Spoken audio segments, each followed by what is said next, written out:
پوری کائنات کے ذرے ذرے میں اس کی ایک پاور، اس کا نور، اس کی طاقت موجود ہے، جن میں جو بھی مخلوق ہے وہ اس میں شامل ہے اور ازل سے ابد تک ہے۔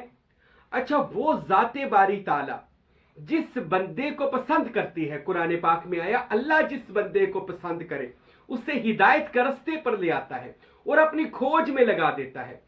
اور ایسے ہی اللہ نے پرانے عہد ناموں میں بھی فرمایا، تورات، زبور اور انجیل، اگر ہم اس کی بھی تحقیق کرتے ہیں یا رامائن یا گیتا یا مہا بھارت پڑھتے ہیں، سابقہ جتنی بھی یہ مذہبی کتابیں ہیں بدھ مت کی ہیں یا رامائن ہے، زرتشت ہے، جتنی بھی ہیں، ان سب میں یہ بیان، یہ بات بالکل واضح طور پر ملتی ہے کہ اللہ، خدا، گاڈ، ایشور، پرماتما، پروردگار، اللہ رب، یہ جس کو چاہے اپنے بندوں میں سے، مخلوقات میں سے حضرت انسان کو پسند کر لیتا ہے، اور پھر پسند کر کے اللہ تعالیٰ اس کو اپنے رستے پر لگاتا ہے کہ بندے آ میری کھوج کر، مجھے تلاش کر، مجھ تک آ، تاکہ تجھے تیرا مقصد مل جائے، کیونکہ تو اس خدا کے نور کا جز ہے، اپنے کل کی طرف آ۔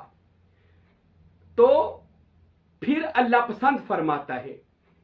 تو پچھلے بھی جو انبیاء گزرے، اولیاء گزرے، اور جتنے یہ بڑے بڑے مذہبی رہنما ہیں، تو یہ سب کے سب خدا کی کھوج میں نکلے تھے۔ ان کے ظرف کے مطابق، خیال کے مطابق اللہ، گاڈ، پروردگار ان کے اوپر اپنی ذاتی یا صفاتی تجلیات سے ظاہر ہوا۔ کوئی نبی بنا، کوئی کسی کو خدا نے پیغمبر بنایا کہ تو میرا نبی بن اور پیغمبر بن، لوگوں کو اس پیغام کو دے جو پیغام میں نے تجھے اپنا عطا کر دیا ہے۔ وہ پیغمبر کو خدا سینے میں علم ڈالتا تھا جسے وحی کہا جاتا ہے۔ اسی طرح اولیاء اللہ کو بھی یہ فیض ملتا گیا۔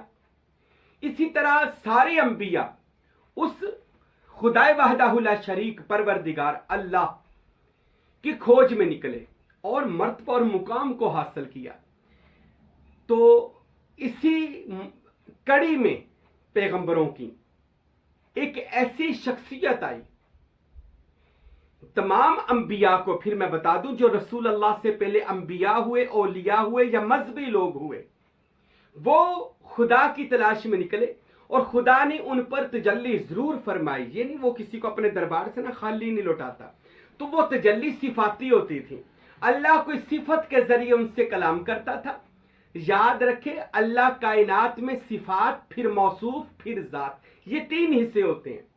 اللہ کائنات میں اپنی صفات کے ساتھ پوری کائنات میں اس کی وحدت کثرت میں ہے، اور یقیناً صفت کا تعلق موصوف سے ہوتا ہے، یعنی جس کی وہ صفت ہے، اور وہ باری تعالیٰ ہے، اور اس کا مرکز یعنی وہ باری تعالیٰ کا، وہ ذات پروردگار کا وحدت الوجود یعنی مرتبہ احدیت ہے۔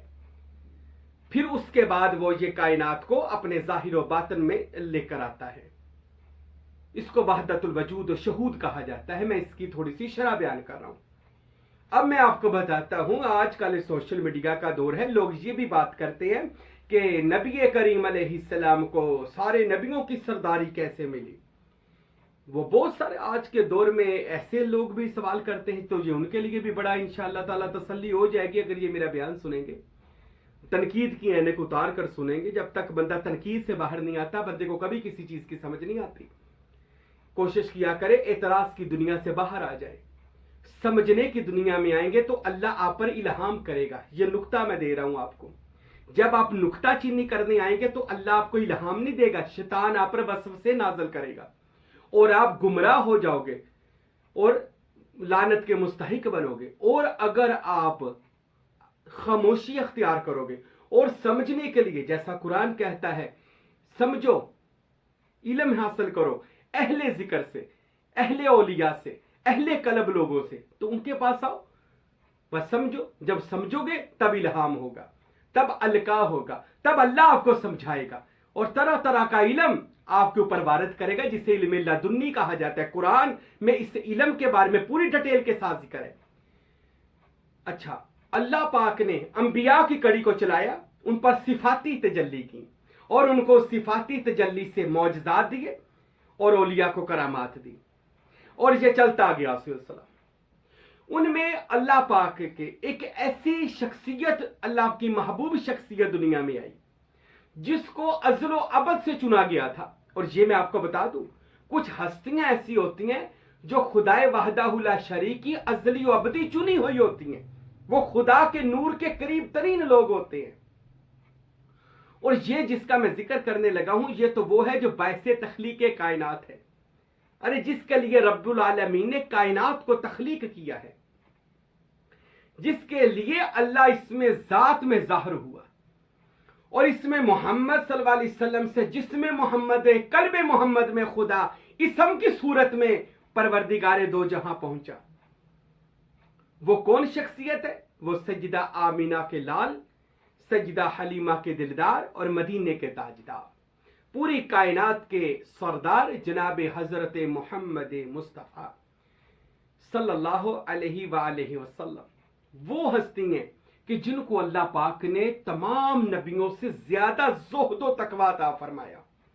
یعنی ان کا وہ روحانی شعور, کوئی بندے ایسے ہوتے ہیں جن کے اندر زیادہ اس چیز کو پک کرنے کا, یعنی کہہ لے اللہ تعالیٰ نے ان کے اندر ایسی کوالٹیاں پیدا کی ہوتی ہیں, وہ اس چیز کو جلدی پک کر لیتے ہیں.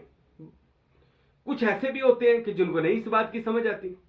کچھ لوگ ایسے ہوتے ہیں دنیا میں وہ چنیدہ برگزیدہ لوگ اللہ تعالیٰ کے پیارے محبوب بندے ہوتے ہیں. ان میں وہ ہستی آئی دنیا میں جس کا نام نامی محمد صلی اللہ علیہ وسلم ہے. حضور میں اللہ کو پانے کی جو خواہش تھی نا, جو جستجو تھی اللہ تک پہنچنے کی, وہ سارے نبیوں سے زیادہ تھی. اور میں تھوڑا سا پیچھے جاتا ہوں. تمام نبی, دیوتا, پیغمبر جتنے پہلے گزرے ہیں, حضور سے پہلے گزرے ہیں, وہ سب جب اپنے اوج کمال پر پہنچتے تھے نا, مراقبہ کر کے خدا کے ذات تک پہنچتے تھے, تو وہ سمجھتے تھے کہ ہم نے خدا کو پا لیا, خدا تک پہنچ گئے. لیکن وہاں جا کر پتہ چلتا تھا ابھی تو آپ خدا کی اتنی صفات کے مالک بنے ہیں, پوری ذات کے مالک نہیں بنے. اتنا صرف آپ کو ملا ہے. تو وہ عرض کرتے تھے یا اللہ کیا کوئی ہوگا جو تجھ تک پہنچے گا اور تیرا ذاتی نور, ذاتی پاور اور ذاتی اسم اللہ ذات حاصل کرے گا؟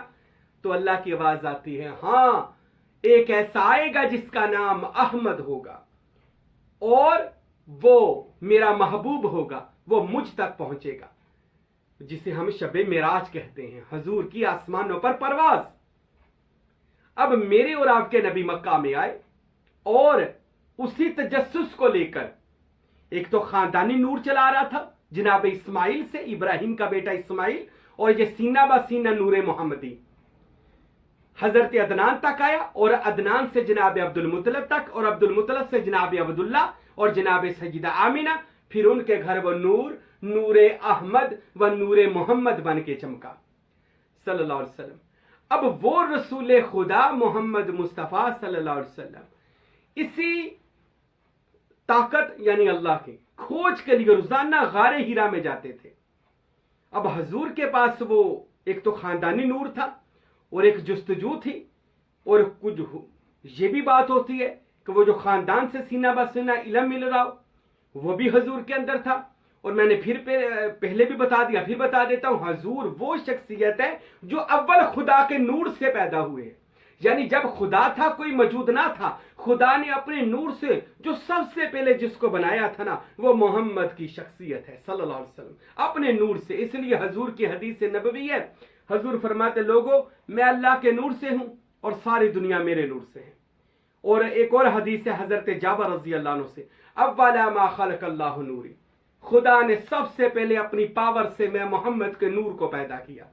ابتدا وحدت الوجود کی جو شان نزول ہوا پہلا, وہ محمد مصطفیٰ صلی اللہ علیہ وسلم کی ذات گرامی ہے.